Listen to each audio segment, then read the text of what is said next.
Good morning to all. आज आप class 7 Hindi course book का लास्ट चैप्टर पढ़ेंगे। इस सिलेबस का लास्ट चैप्टर है अभी फिलहाल। अभी 7 चैप्टर तक आपको कंप्लीट करने के बाद फिर से आपको रिवीजन में जाना है, ठीक है। उसके बाद आपका टेस्ट भी लिया जाएगा, इसलिए आप विधिवत तैयारी कीजिए। फिर 4 चैप्टर तक हमने पीडीएफ आपका भेज दिए हैं, शायद आप कंप्लीट भी कर लिए होंगे। और फिर हम ये तीनों चैप्टर कंप्लीट करने के बाद हम आपका पीडीएफ जो है आपके ग्रुप में डालेंगे। उसके बाद फिर आप उसको विधिवत नोट्स करके हमारे ग्रुप में भेज देंगे। ओके, तो आप देखिए एक्सरसाइज 7, इसमें आप ये सीखेंगे क्या आलसी लोग जीवन में उन्नति कर सकते हैं। विज्ञान के उपकरण कम समय में अधिक काम करने के लिए बने हैं या आलसियों के लिए। ये लिखे हैं, इनके लेखक हैं बाबू गुलाब राय, जिनका जन्म 17 फरवरी 1888 में इटावा में हुआ था। इन्होंने आगरा विश्वविद्यालय से दर्शन शास्त्र में एमए तथा एलएलबी किया और वीवी गिरी के द्वारा 1957 में इन्हें पीएचडी की मानद उपाधि प्रदान की गई। इनकी प्रसिद्ध रचनाएं हैं शांति, धर्म, कर्तव्य शास्त्र, तर्कशास्त्र, फिर निराशा क्यों, प्रबंध प्रभाकर आदि। ठीक है, तो अब आप देखिए, जैसे एक कहावत भी आप सुने होंगे, अजगर करे ना चाकरी, पंछी करे ना काम, दास मलुका कह गए सबके दाता राम। प्रिय, अब इसमें दिया हुआ है, प्रिय ठलुआ वृंद, यद्यपि हमारी सभा समता के पहियों पर चल रही है और देवताओं की भांति हम में कोई छोटा बड़ा नहीं है, तथापि लोगों ने मुझे इस सभा का पति बनाकर मेरे कुंवारेपन के कलंक को दूर कर दिया है। वैसे तो आलसी के लिए इतने वर्णन का भी कष्ट उठाना उसके धर्म के विरुद्ध है, किंतु आलस के सिद्धांतों का प्रचार किए बिना संसार की विशेष हानि होगी। गौर से सुनिएगा, मनुष्य शरीर आलस के लिए ही बना है। यानी इनका कहना है, यदि ऐसा न होता तो मानव शिशु भी जन्म से मृग शावक की भांति छलांगे मारने लगता, किंतु प्रकृति की शिक्षा को कौन मानता है। नई नई आवश्यकताओं को बढ़ाकर मनुष्य ने अपना जीवन अस्वाभाविक बना लिया है। मनुष्य ही को ईश्वर ने पूर्ण आराम के लिए बनाया है, उसी की पीठ खाट के उपयुक्त चोरी बनाई है। प्रायः अन्य सब जीवधारी पेट के बल का आराम करते हैं। मनुष्य चाहे पेट की सीमा से भी अधिक भोजन कर ले, उसके आराम के लिए पीठ मौजूद है।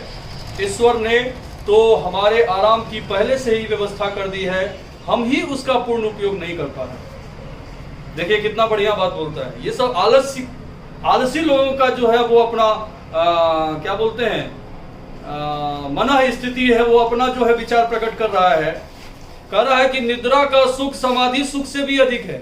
समाधि स्थल जहां मुर्दे को जलाया या दफनाया जाता है, किंतु लोग उस सुख को अनुभव करने में बाधा डाला करते हैं। कहते हैं कि सवेरे उठा करो, क्योंकि चिड़िया और जानवर सवेरे उठते हैं, किंतु यह नहीं जानते कि वे तो जानवर हैं, हम लोग मनुष्य हैं।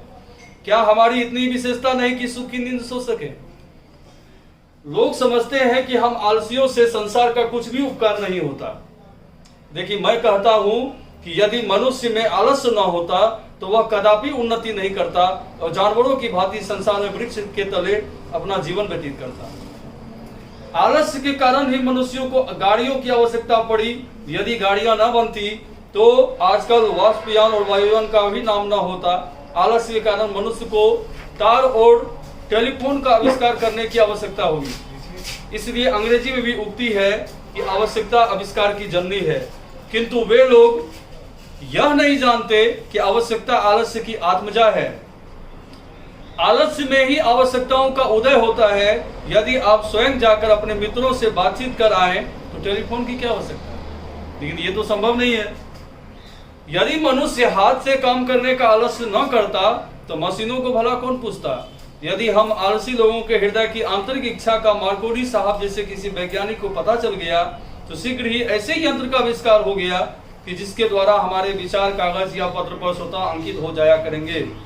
फिर हम लोग बोलने के कष्ट से भी बच जाएंगे।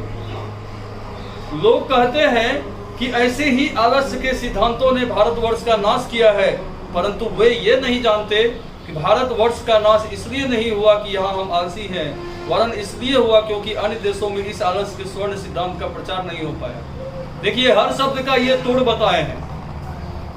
अब देखिए, जीवन में बिना उद्योग के ही बहुत कुछ सुख मिल सकता है। उद्योग करके सुख प्राप्त किया जाए तो वह किस काम का। आलसी जीवन के लिए सबसे अच्छा स्थान तो अस्पताल की चारपाई है। लेकिन एक मेरा विचार हुआ कि किसी बहाने से युद्ध क्षेत्र में पहुंच जाऊं, वहां भी थोड़ी बहुत चोट खाकर अस्पताल किसी खाली पलंग पर स्थान मिल जाए। किंतु लड़ाई के मैदान तक जाने का कष्ट कौन उठाए। बिना गए तो उन पलंगों का उपयोग करना भी उतना ही दुर्लभ है जितना पापी के लिए स्वर्ग। तो ये कहानी जो है एक आलसी व्यक्ति पर आधारित है। अब देखिए, इसमें इसको अमेरिकन महिला मिली थी।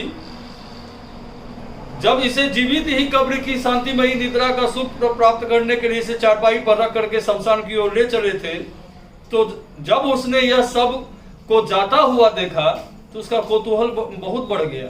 उसने सैया वाहकों से सब वृत्तांत पूछा। उस दयामयी स्त्री ने हमारे चरित्र नायक से कहा कि आप मेरे यहाँ चलने की कृपा कीजिए, मैं आपको बिना कष्ट के ही भोजन आदि से संतुष्ट करती रहूंगी। हमारे आलस्याचार्य ने पूछा कि आप मुझे भोजन में क्या क्या देंगी, तो उस महिला ने बहुत से पदार्थों का नाम लिया, उनमें उबले हुए आलू भी थे। तो देखिए, इस पर उन्होंने कहा कि आलूओं को छिलेगा कौन। अब स्त्री झुंझुला गई। हमारे आलस्याचार्य ने कहा, मैं तो पहले से ही जानता था कि आप मेरी सहायता ना कर सकेंगी। आपने वृथा मेरा समय नष्ट किया, नहीं तो मैं अभी तक आनंद भवन में प्रवेश कर चुका हूँ। इतना कहकर उन्होंने सैयावाहकों को आगे चलने की आज्ञा दी।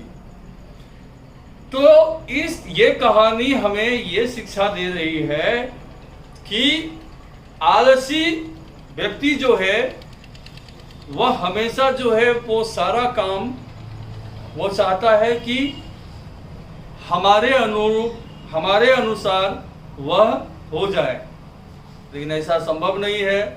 हमें समय के अनुकूल, समय के अनुसार हमें अपनी नित्य क्रिया करनी चाहिए। समय पर यदि हम सारा क्रियाकलाप को करेंगे तो हमें किसी प्रकार की परेशानी नहीं होगी और मेरा जीवन भी जो है वो शांतिपूर्ण ढंग से व्यतीत होगा। ओके, अब देखिए इसका शब्दार्थ है जो आपको याद करना है। अब इसका पहले टिक आउट मैच कर लीजिए। इस पाठ में किन लोगों पर व्यंग किया गया है, तो टिक लगा देंगे आलसी। नई नई आवश्यकताओं को बढ़ाकर मनुष्य ने अपना जीवन कैसे बना लिया है, इसको दे देंगे अस्वाभाविक। मनुष्य को ईश्वर ने किस लिए बनाया है, पूर्ण आराम के लिए। निद्रा का सुख किस सुख से अधिक है, तो समाधि। उसके बाद आलसी जीवन के लिए सबसे अच्छा स्थान क्या है, अस्पताल। टिक लगा देंगे। उसके बाद देखिए इसमें है 4 नंबर का एक, प्रत्येक पंक्ति में जो शब्द समानार्थक नहीं है उन पर गोला लगाइए, ये आपसे हो जाएगा। क्योंकि शरीर तन वपु मन, तो इसमें शरीर तन वपु, अब मन है, मन को आप घेरा लगा देंगे। मानव, मनुष्य, नर, ये तीनों सेम है, महिला अलग है, घेरा लगा देंगे। भोजन, आहार, खाना, ये तीनों एक है, आचार अलग है, इसमें आप घेरा लगा देंगे। चांदी, सोना, स्वर्ण, सोना, कनक, ये तीनों सेम है, चांदी अलग है, घेरा लगा देंगे। मनोरथ, मन, कामना, मनोरथ, कामना, अभिलाषा, ये तीनों सेम है, मन, ये इसमें घेरा लगा देंगे। ओके, तो इतना काम आपको करना है। HW में लिखिए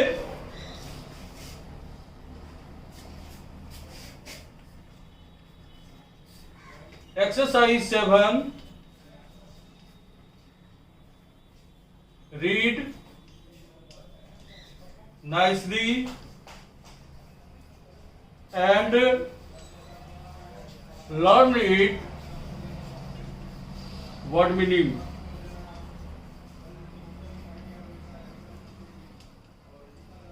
इतना काम कीजिए, फिर नेक्स्ट वीडियो में हम प्रयास करेंगे कि आप लोगों का जल्द से जल्द ये एक्सरसाइज 7 तक PDF आपके ग्रुप में पहुंच जाए। Okay, thank you.